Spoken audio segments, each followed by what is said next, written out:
चंद सोचने लगे हैं कि 60 बार सोना लाए तो कहां से लाए, 10-15 रुपए की बात हो तो भीख भी मांग लाए और कर्ज अदा कर दे।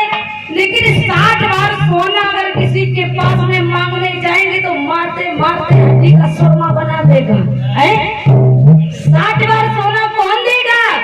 आज बुद्धि काम नहीं कर रही है और बोले हैं मन ही, अरे क्या करो नाथ पर बरसता है, अरे सब हाथ से आफत आई है, और इधर गिरूं तो हुआ खुदा, और इधर गिरूं तो खाई है।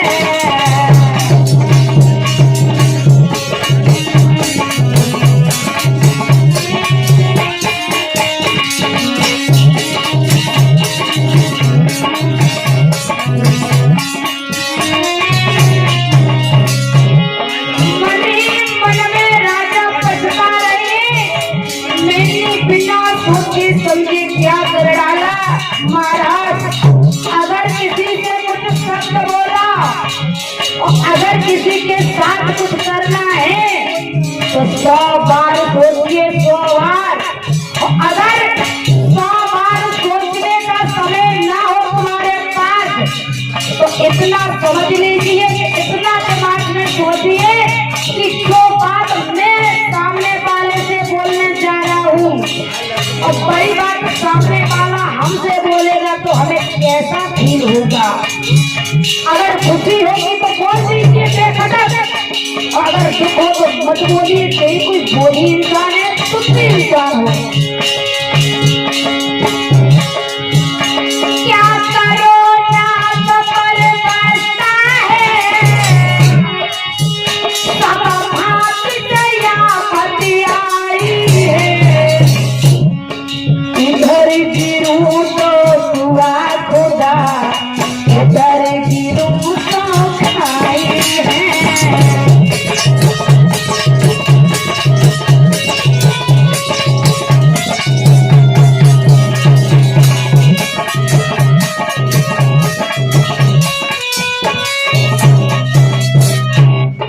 आज महाराज इधर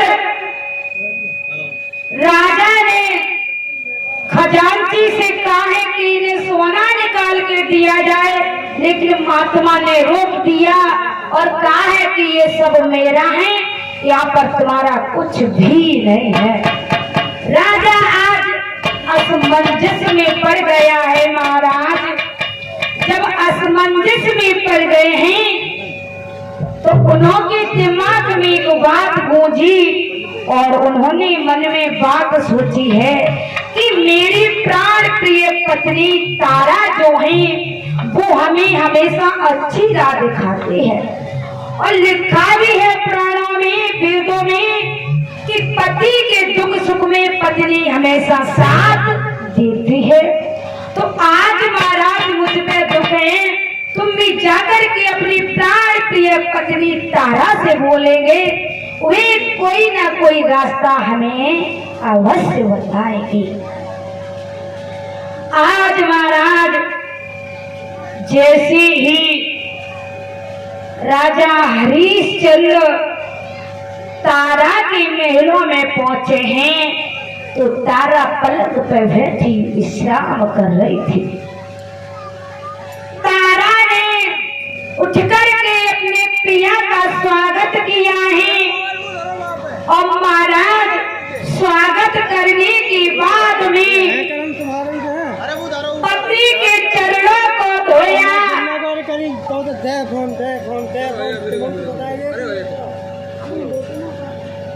पति के चरणों को धोया और चरणामृत पिया है। महाराज अगर आज कहोगे बिटिया तो कहते हो तो पति के चरण धोए पियो, बिटिया का भार मजाए ऐसी शादी हम तो पाए धोएंगे ना पी खाओगे, छोड़ी तो टूट की बात है। महाराज आजकल का जमाना मॉडल हो गया है। इधर पैर धुल करके पिए है अपने पिया से पूछा, कहो पिया आज अकस्मात कैसा आगमन हुआ। राजा ने कहा, गोरी खास बात कोई नहीं है, ऐसी तुम्हारी याद आई, मेरा मन बड़ा मिलने के लिए तो मैं चला आया कचहरी को बंद करके, खास बात कोई नहीं है। लेकिन रानी आज समझ जाती है महाराज हरिश्चंद्र का चेहरा उतरा हुआ है। रानी ने कहा, पिया आप बताओ या ना बताओ, लेकिन आपका चेहरा बता रहा हमें कि आप पर आज कुछ परेशानी है। महाराज सामने वाले इंसान को देखकर आप बता दोगे कि भैया आज तुम पर कुछ परेशानी है, क्योंकि जब परेशानी होती है तो चेहरा उतर जाता है। लोग कह भी देते हैं अगर कोई भैया ज्यादा खुशी होए, अगर कोई भैया ज्यादा खुश हो तो लोग कह देते हैं भैया आज क्या बात है, आज बहुत खुश नजर आ रहे हैं। कह देते के ना कि भैया आज क्या बात है, ज्यादा खुश नजर आ रहे हो। तो महाराज ये चेहरा ये है, ये चेहरा बता देता है कि दिल में आज दर्द है या कोई खुशी है। रानी ज्यादा जिद कर जाती है तो महाराज राजा हरिश्चंद्र ने कहा है, देखो देवी ऐसे ऐसे एक महात्मा जी आए हैं और उन्होंने दान में हमसे 60 बार सोना और कुछ लगाम ले ली। हे मेरी हृदय की देवी, हे मेरी प्राण प्रिय, आप ये बताओ जब कुंजी लगाम उनकी हो गई तो सब कुछ उनका हो गया, अब मैं 60 बार सोना कहां से लाऊं? और अगर लाता नहीं हूं, देता नहीं हूं तो मेरी देवी हमारा धर्म जाता है। अब क्या करूं, मरने के सिवा कुछ दिखाई नहीं दे रहा है। महाराज तारा कहने लगी, पिया इतनी सी छोटी बात पर इतनी बड़ी टेंशन में बैठे हो, जब कोई बात में बात है, सिर्फ 60 बार ही तो सोना है। अरे पिया आप चिंता मत करो, काशी नगरिया में बाजार लगता है और तुम हमें ले जा करके उस बाजार में बेच दो और उस महात्मा का कर्ज अदा कर दो। आज कल की हमारी कोई बहन होती तो जगाती चाय बेचो तुम और चाय बेचो अपनी अम्मा को, चाय बेचो अपनी जिज्जी, हम नहीं बेचने वाले है। हमारे बाप ने ये बेचने के लिए थोड़े ही नहीं भेजे हुए जो हम बिक जाए, हम चले अपने पियर अपनी अम्मा को अपनी जिज्जी को बेच दियो, कर्ज अदा कर दियो। लेकिन धन्य है तारा जैसी रानी, तारा जैसी रानी धन्य है। तारा ने कहा पिया हमें बेच दीजिए। तब तक रोहितास बेटा भी आ गया।